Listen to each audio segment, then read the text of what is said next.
A paz do Senhor, meus amados, sejam bem-vindos ao projeto Estudando a Bíblia de Gênesis a Apocalipse.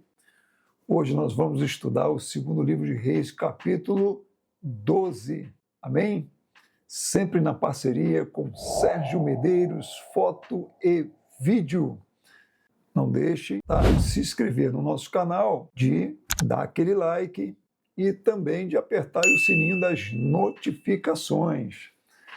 Bom, no 7º ano em que Jeú está governando, o Joás, ele começou a reinar, e ele reinou 40 anos, ele reinou lá em Jerusalém. Então o Jeú foi aquele que matou a Jezabel, matou o Jorão, ele fez a limpa, ele cumpriu, na verdade, aquele comando de Deus. Lembra? Que Deus já havia falado pela boca de Elias, de Elias. Aí depois Elias passou para Eliseu, Eliseu deu ordem a um dos seus discípulos, que foi lá, deu a ordem ao Jeú, o Jeú assumiu esse comando aí, matou a Jezabel, matou o Jorão e tornou-se rei do Reino do Norte, tá bom? E agora o Joás, que foi protegido para não ser morto pela Atalia, filha de Jezabel, ele agora está reinando lá no Reino do Sul, Joás, filho de Acasias. O Joás, a mãe dele, chamava-se Zíbia, ela lá de Berseba. Muito bem. Versículo 2 vai dizer que Joás, ele fez o que era reto aos olhos do Senhor durante todos os dias em que o sumo sacerdote Joiada o dirigia. Então, durante todo o período em que o Joiada foi mentor do Joás, o Joás, ele caminhou ali nos caminhos do Senhor, Agora, é muito importante dizer, irmãos, que, olha só, a nossa fidelidade no Senhor não pode, a mentoria é importante, mas você não pode ficar o tempo todo dependente de uma mentoria, Você tem que ter uma convicção pessoal, diante de Deus. Então, durante o tempo em que Joiada viveu, o sumo sacerdote, e cuidou do Joás, do rei Joás, o rei Joás andou ali na presença de Deus direitinho. Mas a gente vai ver nesse capítulo 12, mais à frente, que após a morte do sumo sacerdote Joiada, o Joás deu uma desviada, E aí vai arcar com as consequências das suas atitudes. Então, não dependa. A mentoria é importante, mas você tem que aprender a depender de Deus. A sua relação maior não é com a sua mentoria, é com Deus. Ok? Então tem muita gente que fica pendurada na mentoria. Tudo que precisa, vou perguntar a fulana, vou perguntar ao fulano, eu vou buscar direção no fulano. Não, irmão, você tem que aprender a buscar direção no Senhor. Você tem que aprender a ter uma relação com o Pai, com o Senhor, com Deus. Entendeu? E não ficar dependendo de pastor A, pastor B, pastora A, pastora B, líder A, líder B. Para com essa meninice. O nome disso é meninice. Porque enquanto Joás foi menino e assumiu o reinado aos 7 anos, ele dependeu da mentoria do Joiada, sumo sacerdote. E foi assim até a morte do Joiada. Depois que o Joiada morreu, ele se viu sozinho e começou a fazer bobagem. Por quê? Porque parece que não aprendeu a caminhar nas convicções de uma relação estabelecida com o Pai. Então, não cometa esse erro, que a gente vai ver aqui no capítulo 12. Então, no versículo 3, por exemplo, o que o texto vai dizer? Que os altos não foram removidos. Vou dar uma lida aqui no versículo 3. Tão somente os altos se não tiraram, porque ainda o povo ainda sacrificava e queimava incenso nos altos. Então, olha aí. Então, o povo continuava sacrificando fora dos padrões de Deus. Porque onde é o padrão de Deus? O padrão de Deus é sacrificar lá no templo. Ah, mas dá trabalho ir lá no templo. O templo é longe, é lá em Jerusalém. Ah, é longe? Dá trabalho? Dá trabalho mesmo, irmão. É. Quem disse que é fácil? Não, não é fácil, não. Mas é possível fazer coisas certas e ficar tolerando pequenas áreas erradas. E no final, uma reforma incompleta vai gerar o quê? Uma fé superficial. É isso que vai acontecer. Então, meu irmão, não tem nada incompleto, faz a coisa completa. Está entendendo? Se entregue totalmente. Ah, é difícil? É, mas vai lá e faz o que é o difícil. Ah, mas eu não quero, mas você vai lá e faz o que não quer. Entendeu? Porque o liberto é aquele que é capaz de fazer o que não quer. Esse é o liberto. Porque o que faz só o que quer é menino na fé, porque só faz o que quer e é escravo das suas próprias vontades.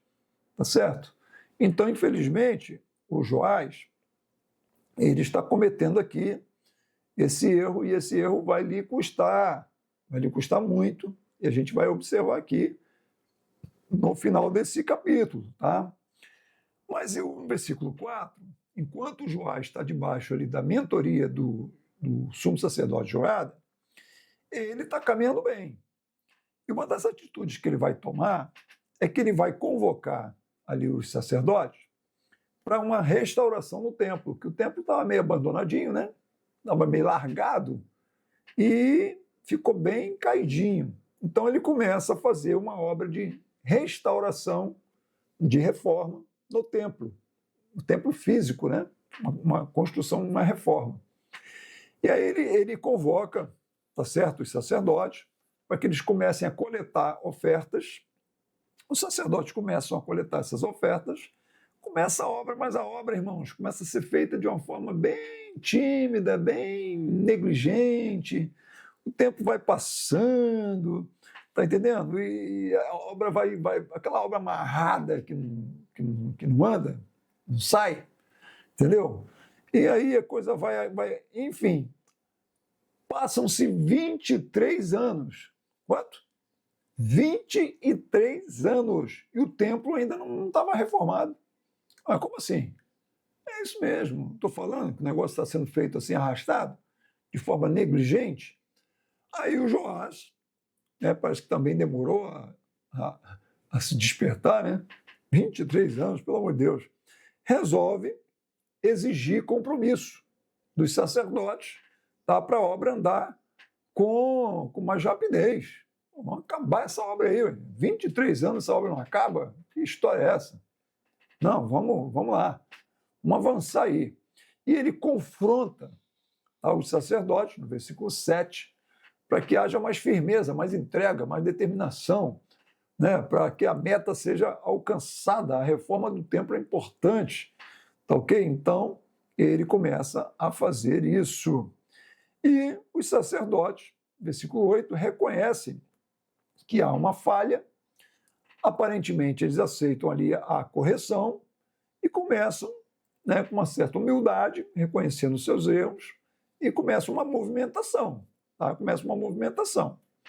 No versículo 9, tá, o sacerdote Joiada, ele vai tomar uma atitude aqui, que ele percebe que a coleta das ofertas está sendo feita praticamente só entre os sacerdotes que estão movimentando, mas não estão envolvendo todo o povo, tá, no processo da reconstrução, na restauração do templo. Aí ele toma uma atitude, irmãos. Ele pega uma arca, né, uma caixa grande, faz um buraco na tampa, versículo 9, coloca lá nos pés do altar, na entrada da casa, do Senhor, no templo, tudo bem? E ele começa um movimento de arrecadação de ofertas ali, que vai envolver agora todo o povo. E o povo vai se envolver nesse movimento que o próprio rei começa a fazer. Tá? E começa a entrar dinheiro suficiente, né? Vai entrando grana ali para contribuição abundante, tá? Porque o povo começou a confiar naquela movimentação que o rei estava fazendo e começa a entrar dinheiro e começa realmente a reforma do templo acontecer com mais rapidez, tá ok? Então as coisas estão sendo feitas inclusive com integridade, o texto deixa muito claro isso aqui no versículo 11, tá? O dinheiro era pesado, né? Tinha prestação de contas, versículo 11, tá ok? Então estava tudo aqui, a obra começou firme, ó, versículo 12, os pedreiros estavam trabalhando, os cortadores de pedra, todo mundo, ó, comprando madeira, pedras trabalhadas, começaram a reparar as fendas que existiam na casa, que a casa está bem abandonada, tá ok? Então começou a se fazer a obra começou a andar, tá ok? E eles começaram a priorizar, diz o versículo 13, que realmente eles priorizaram a obra estrutural, que o versículo 13 faz questão de dizer que eles não estavam gastando o dinheiro que estava entrando com bacias, nem com taças de prata, nem com chofar, nem com vasos de ouro, vasos de prata, não, nada disso. Vamos no estrutural primeiro, tá ok? Que parecia, pelo jeito que nos mostra o texto, que a estrutura do templo está precisando realmente de uma reforma muito grande. Tá? Então, primeiro vamos gastar o dinheiro na estrutura, tá? Vamos no estrutural, e depois a gente vai cuidar dessa outra parte, tá ok? Que também é necessária, é claro, mas vamos atacar primeiro a parte estrutural, tá ok? E aí, versículo 14 é que vai dizer que só depois que eles terminaram de fazer essa reparação estrutural é que eles vão começar a cuidar das outras coisas excedentes. Tudo bem? E aí, irmãos, há um levantamento de oferta enorme, muito legal isso, o povo é fiel, há assim, uma confiança muito grande, me chamou muita atenção aqui nesse capítulo, versículo 15. Também não pediam contas aos homens em cujas mãos entregavam aquele dinheiro para o dar aos que faziam a obra, porque procediam com fidelidade. Inicialmente, prestavam-se contas, mas começaram a observar que a fidelidade era tão grande, a integridade de quem trabalhava, que daqui a pouco o pessoal não começava a pedir conta, não. Tá?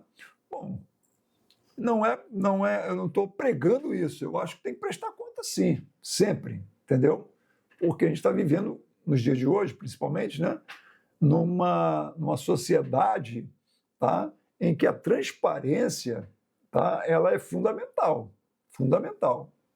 Na minha opinião, toda a igreja deveria ser o mais transparente possível. Quanto mais transparência na administração das finanças, quanto mais você mostrar ao povo, aos contribuintes, aos fiéis, principalmente, né, aos fiéis, tá, a transparência no uso do dinheiro, eu acho que é melhor.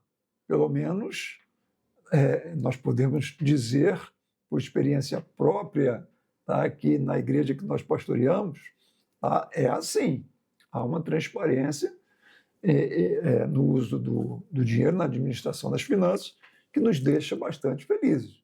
Amém? Glória a Deus por isso.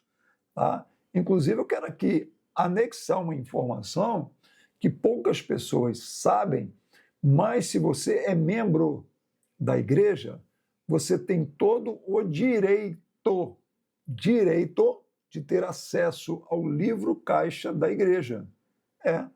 Porque você é um associado. A igreja é uma associação religiosa sem fins lucrativos. Se você é membro da igreja, você é um associado.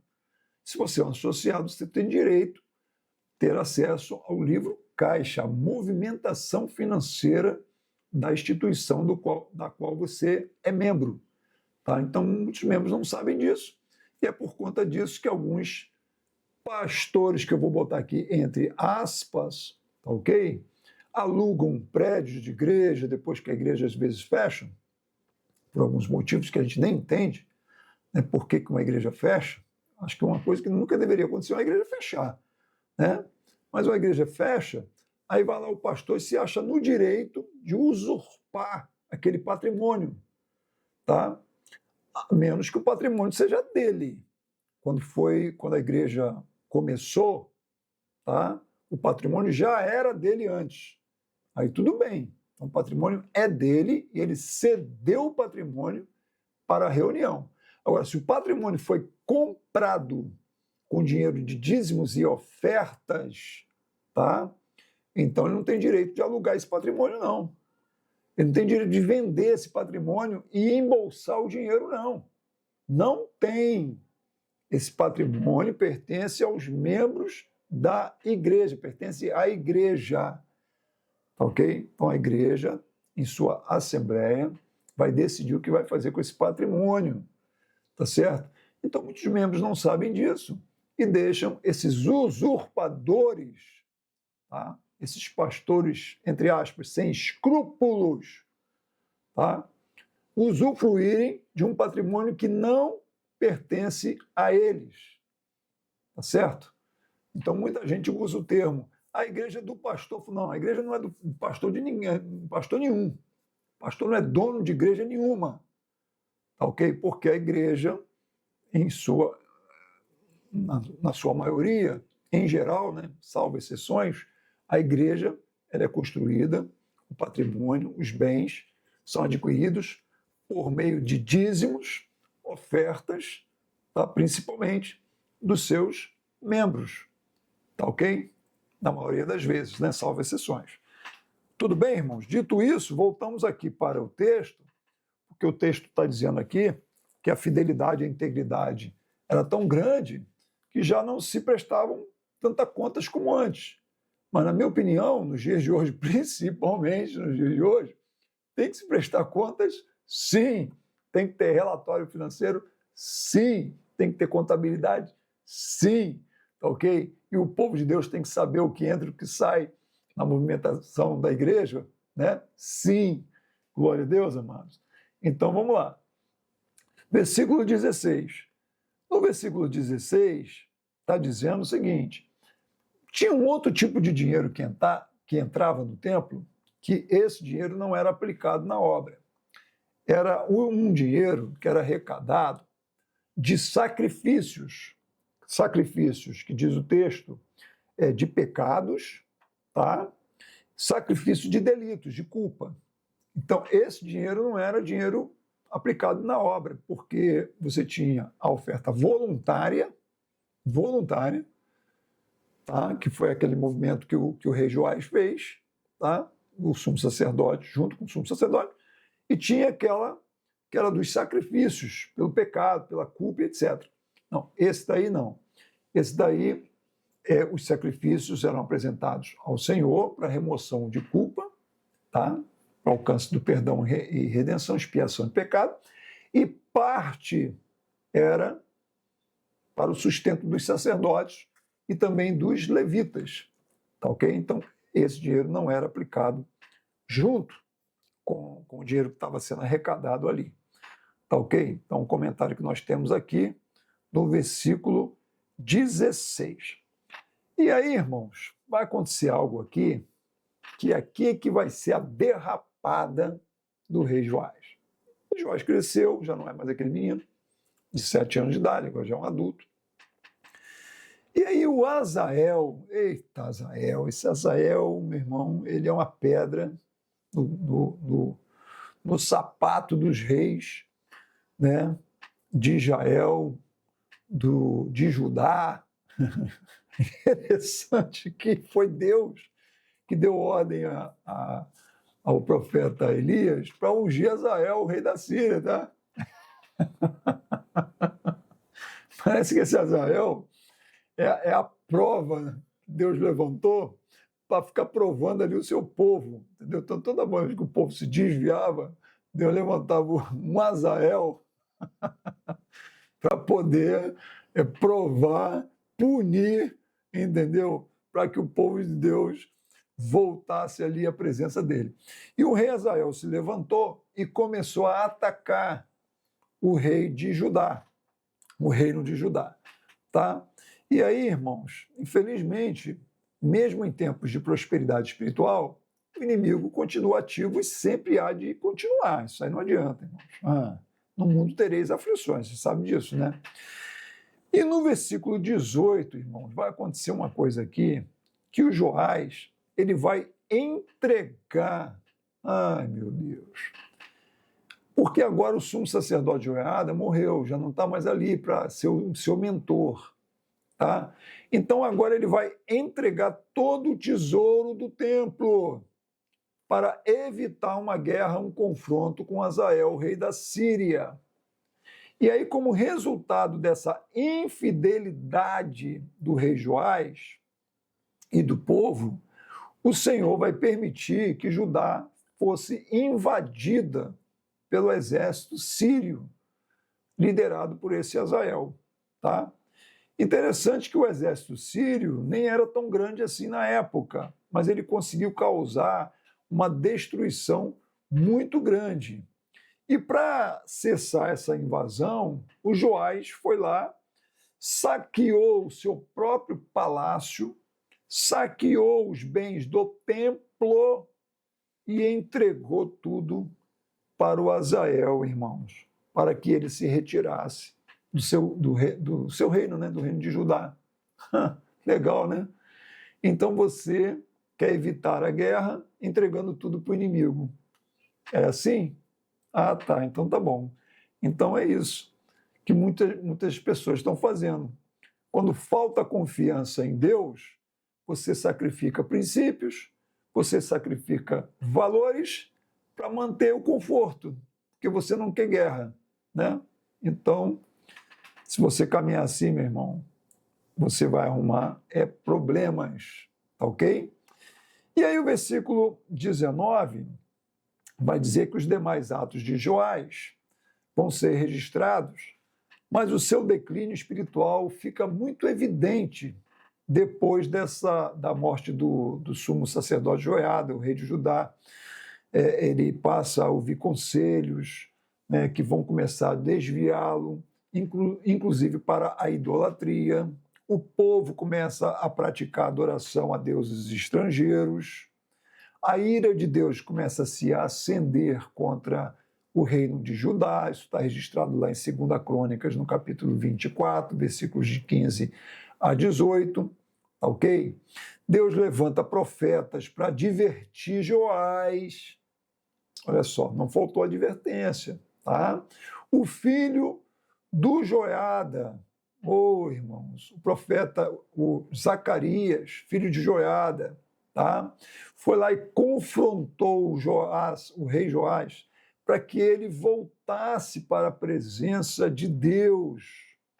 Irmão, sabe o que o Joás agora, já em trevas, já perdido, já desviado, sabe o que o Joás fez, irmãos? Ordenou que Zacarias, filho do Joiada, o seu mentor espiritual, tá? O filho de Joiada, o Zacarias, fosse apedrejado. Isso mesmo que você ouviu. O Joás mandou apedrejar o profeta Zacarias, filho do seu mentor. Olha que traição terrível. E aonde aconteceu esse apedrejamento, pastor?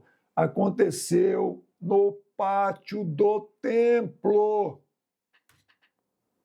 Oh, meu Deus, não. No pátio do templo, meu irmão. Ironicamente, naquele lugar aonde lá atrás, na sua infância, o Joás foi coroado rei, porque o seu mentor, Joiada, com toda aquela coragem, comprou a briga contra a Thalia, né? Aquela endemoniada filha de Jezabel, queria matar o Joás, mas o Joiada foi lá, botou a vida dele em risco, lutou por ele, protegeu, escondeu ele durante 7 anos, e ao 7º ano coroou ele ali naquele pátio ali do templo.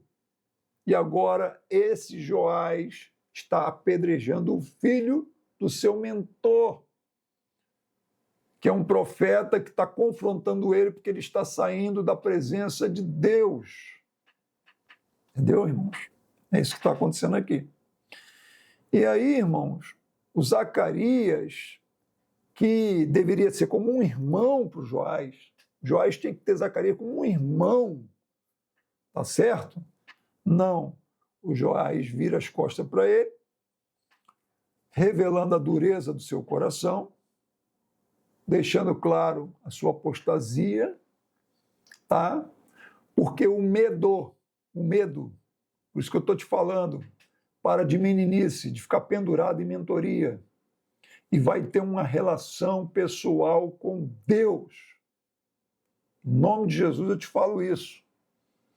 Porque senão vai vir o problema, vai te confrontar e o medo vai fazer você entregar o que é espiritual, vai negociar princípios, você vai negociar valores, você vai entregar o ouro do Senhor que está na sua vida, você vai entregar ao inimigo. E você vai virar as costas, entendeu? Para os princípios e os valores de Deus. Isso vai acontecer como aconteceu aqui com o Joás. Você está entendendo? Então, infelizmente, está acontecendo isso. Um capítulo que era para terminar assim, de uma maneira linda, né? Está terminando de uma forma triste. Um bom começo, infelizmente, não substitui, tá? um bom fim, certo? Infelizmente. E aí, já encerrando, no versículo 20, o Joás, por conta dessa atitude, ele vai ser traído pelos seus próprios servos. É isso mesmo. Porque durante a invasão dos sírios, né, os líderes do povo foram mortos, o rei Joás ficou gravemente ferido com essa invasão, tá? Isso está registrado lá em 2 Crônicas 24, versículos 23 e 24, tudo bem? E aí ele ferido, debilitado, e agora já sem o apoio do povo, que o povo já percebeu claramente que agora ele já não andava mais na presença do Senhor, ele foi assassinado por 2 servos, um se chamava Josacar e o outro se chamava Josabade, que conspiraram contra ele para vingarem o sangue do Zacarias, tá? Do Zacarias, filho do Joiada, sumo sacerdote. Curiosamente, esses 2 homens aí, que mataram o Joás, eles eram filhos de mulheres estrangeiras. Um era filho de uma mulher amonita e o outro era filho de uma mulher moabita, povos que historicamente eram inimigos de Israel. Olha só como é que as coisas acontecem, irmãos. Então, ironicamente, 2 servos de Joás, um filho de uma moabita, um filho de uma amonita, se levantaram para matá-lo, tá ok? Por conta de se vingarem da morte do Zacarias por apedrejamento, ordem dada por Joás, que se apostatou por conta do medo de enfrentar o Azael, o rei da Síria, mas não só por conta do medo do enfrentamento, mas porque ele já vinha se desviando dos caminhos do Senhor e porque também a restauração que começou um templo e que deveria ser completa foi parcial, porque o povo continuava ainda sacrificando nos altos. Tá? E eu encerro dizendo que, embora o Joás tenha sido enterrado na cidade de Davi, ele não foi colocado nos túmulos dos reis, tá? E, provavelmente, como um sinal de desaprovação, né, da maneira como ele conduziu os seus últimos anos de reinado. E ele foi sucedido pelo seu filho, o rei Amazias, que começou a reinar em seu lugar. O que é que nós aprendemos aqui nesse capítulo, irmãos? Nós aprendemos que quem perde o temor de Deus perde também a proteção moral e a proteção relacional entendeu? Porque se você perde o temor de Deus, você perde tudo, irmãos. Então, uma coisa que você não pode perder na sua vida é o temor a Deus. Por isso que Salomão já disse, né? O temor de Deus é o princípio da sabedoria. Tá certo? Então, aprenda isso. Tudo bem?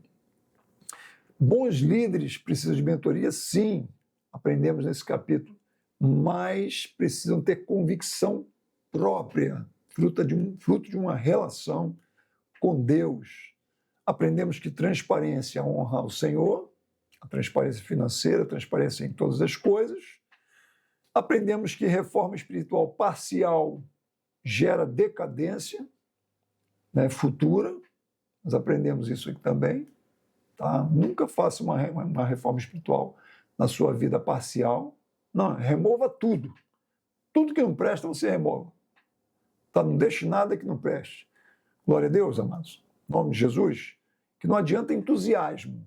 Não, a obra de Deus exige uma tomada de atitude. Não adianta só entusiasmo.